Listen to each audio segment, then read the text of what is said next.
दिल्ली के मुख्यमंत्री अरविंद केजरीवाल हुए कोरोना संक्रमित, ट्वीट कर खुद दी जानकारी।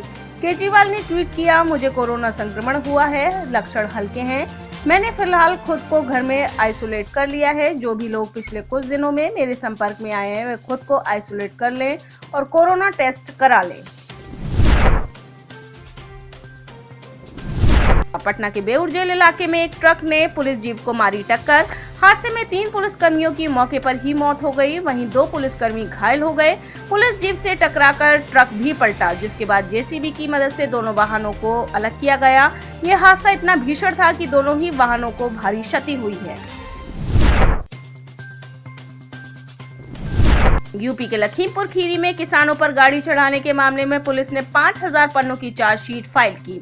चार्जशीट से बहुत बड़ा खुलासा हुआ कि लखीमपुर हिंसा के दौरान मुख्य आरोपी आशीष मिश्रा के हथियारों से फायरिंग हुई थी। पुलिस की चार्जशीट में आशीष मिश्रा और अंकित दास के लाइसेंसी हथियारों से फायरिंग की पुष्टि की गई। बीजेपी विधायक प्रतिभा शुक्ला ने अपनी पार्टी के सांसद देवेंद्र सिंह भोले पर ब्राह्मण विरोधी होने का आरोप लगाया।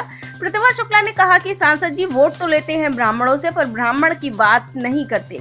वहीं बीजेपी सांसद देवेंद्र सिंह भोले ने कहा कि उनसे बड़ा ब्राह्मण मैं हूं, मैं जनेऊ भी पहनता हूं, मैंने कानपुर में परशुराम वाटिका के लिए पैसा दिया, गेट भी बनवाया है, उन्हें जानकारी नहीं है उनका कोई व्यक्तिगत लाभ होगा।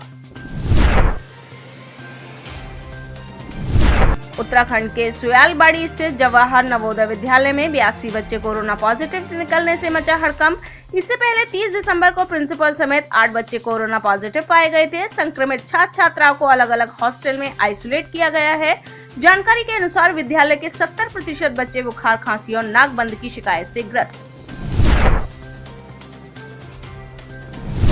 मुंबई से गोवा जारी कर लिया क्रूज शिप पर 66 कोरोना पॉजिटिव पाए गए। क्रूज पर कोरोना पॉजिटिव के साथ नेगेटिव यात्री भी सफर कर रहे हैं।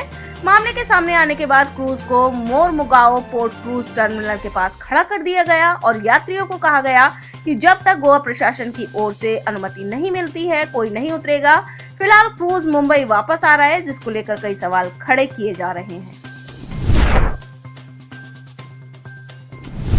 हरिद्वार में आयोजित धर्म संसद में मुसलमानों के खिलाफ भड़काऊ भाषण देने के मामले में यति नरसिम्हानंद पर शनिवार को केस दर्ज किया गया। इस मामले में नई धाराएं भी जोड़ी गईं।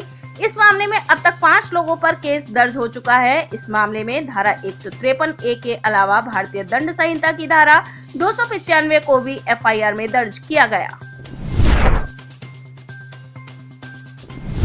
सरकारी सिस्टम में भ्रष्टाचार पर मुख्यमंत्री अशोक गहलोत ने कहा कि जो विभाग मेरे पास है उसकी भी मैं गारंटी नहीं ले सकता कि विभाग में भ्रष्टाचार नहीं हो रहा। वहाँ भी अपने लोग हैं, भ्रष्टाचार करने बाहर से या विदेश से तो कोई नहीं आ रहा है। 16 नवंबर को टीचरों से हुई बातचीत के बाद से मुख्यमंत्री 8 बार भ्रष्टाचार को लेकर सफाई दे चुके हैं।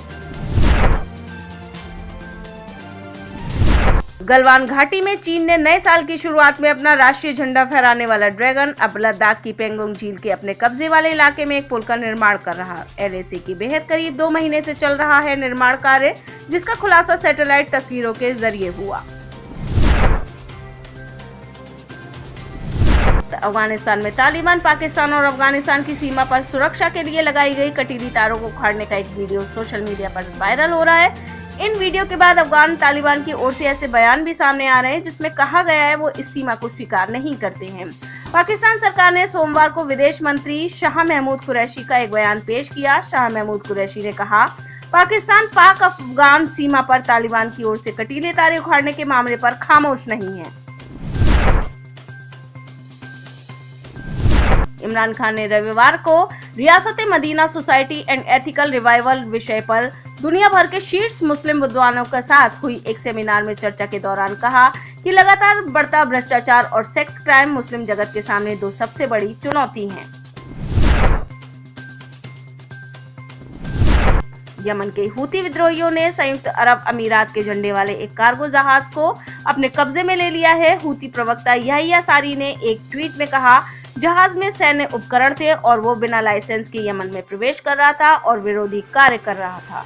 आप इस खबर के बारे में क्या सोचते हैं, हमें कमेंट सेक्शन में बताएं। साथ ही ब्रह्मास्त्र न्यूज को सब्सक्राइब और शेयर भी जरूर करें।